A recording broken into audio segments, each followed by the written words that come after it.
jërëjëf balaa ma cee egg Macky Sall yow la ñuy waxal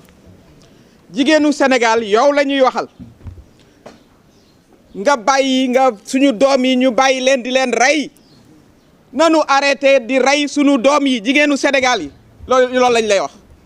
na sa soxna ëmbee juróom-ñeenti weer ñetti doomam noonu la yaayu ñii nga xam ne dañ leen a boom barki démb noonu lañ leen ëmbee juróom-ñeenti weer noonu lañ leen bëggee woon ci seen xol jigéenu Sénégal yi nee nañ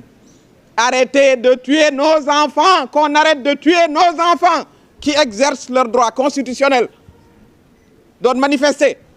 droit constitutionnel c'est reconnu par la constitution du Sénégal ba ñu ciy boom ñett encore une fois wax nañ ko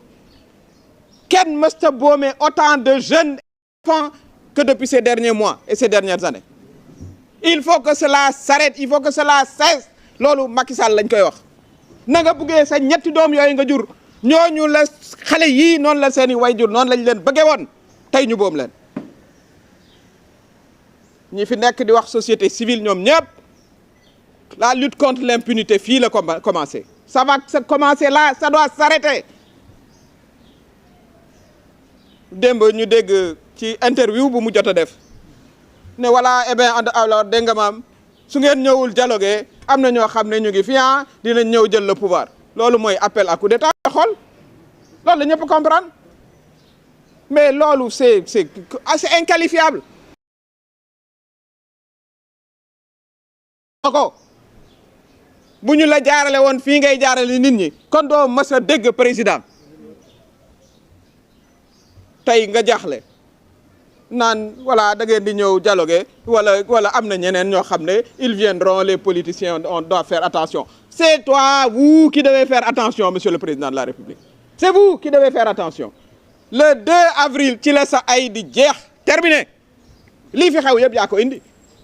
yow yaa arrêté le processus démocratique à quelques heures de la campagne électorale heure bii bu ñu fekkoon campagne électorale kon ñetti xale yii génn manifester ba ñuy dee du ñu dee sa décision moo indi lii nga xam ne moom la ñëpp di jooy fii Sénégal c'est un pays démocratique démocratie la ñu xam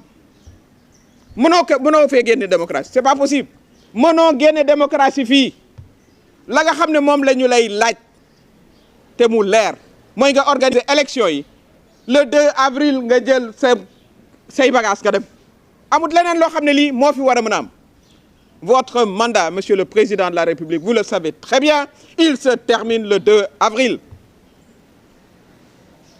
cette incitation subliminale si vous venez pas si on ne dialogue pas d'autres forces quelle autre force il n'y a pas d'autre force dans le jeu démocratique que les acteurs démocratiques qui sont régis par le code électoral, qui sont régis par la Constitution, qui sont régis par la loi. C'est ce qu'on vous demande de respecter et rien d'autre. Vous devez organiser sans délai, le 25 février, l'élection présidentielle que vous avez arrêtée à quelques heures de la campagne électorale. Je considère pour moi, pour quelqu'un qui a été élu grâce à la démocratie sénégalaise, on vous aurait appliqué ce même régime, vous n'auriez jamais été président de la République. Cette démocratie sénégalaise, qu'aujourd'hui, vous estimiez que voilà, si on ne dialogue pas, des forces vont venir et puis nous rétablir. Un appel du pied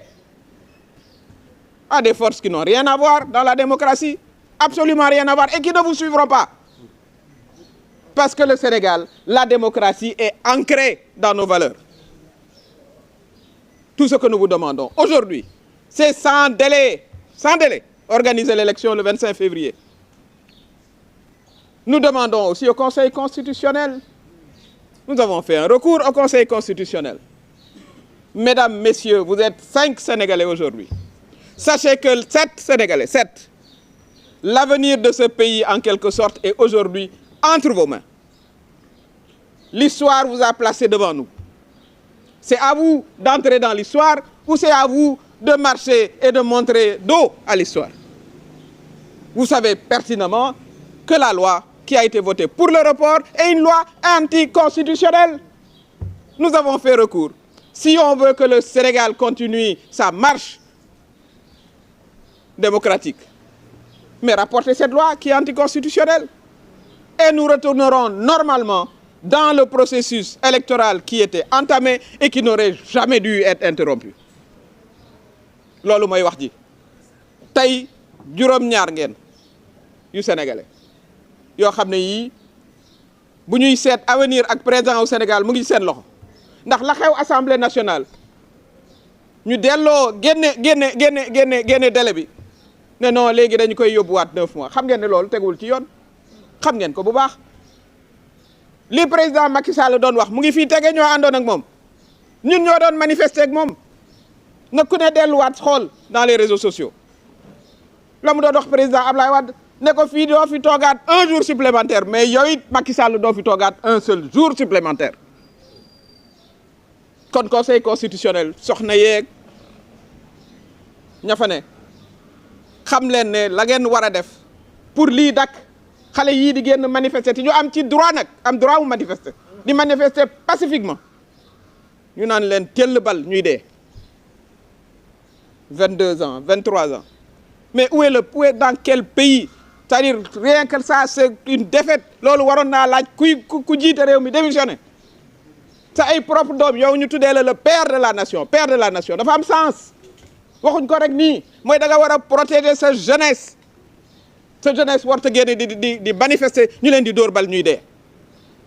kooku jigéenu Sénégal yi duñ la ko mës a baal la ñuy laaj nag mooy yoon atte ñu mooy li procureur wax muy CPI muy justice képp koo xam ne boom nañ la fi dans l'exercice de tes droits constitutionnels mais dinañ ko layoog yow dinañ ko layoog yoon kon cet appel qui a choqué le monde entier tout le monde a compris li nga bëggoon a wax su ngeen ñëwul dialogue armée day jël pouvoir loolu la ñëpp comprendre te yow nga jaar ci démocratie yow armée ñëwul teg la fi de ci suñu coobare bopp ñun sénégalais yi ñu wàccoog yow nag falaat la nga war a dem interrompre processus démocratique bi nit ñi génn di manifester ñetti xale doomu Sénégal def yi nga daan eh bien alors su ngeen ñëwul bu ñu discuter wul d'autres forces mais ces forces on a bien compris loolu du fi amee c'est un appel aussi que nous faisons à nos hommes de tenue qui ont toujours été des démocrates kenn du la topp ci lii kenn du la ci topp le 2 avril nga pare sa ay jeex na nga dal di dem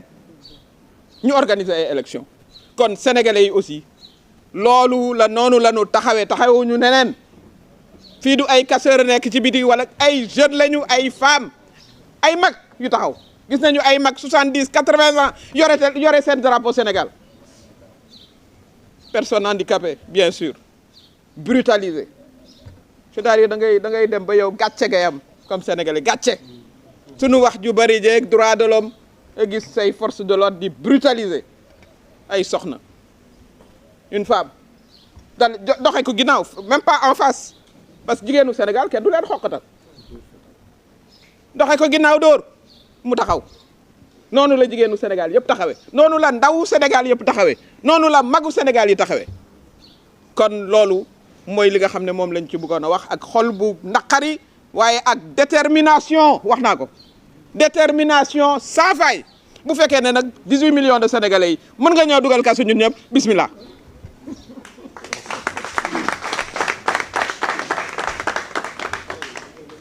Merci beaucoup, présidente.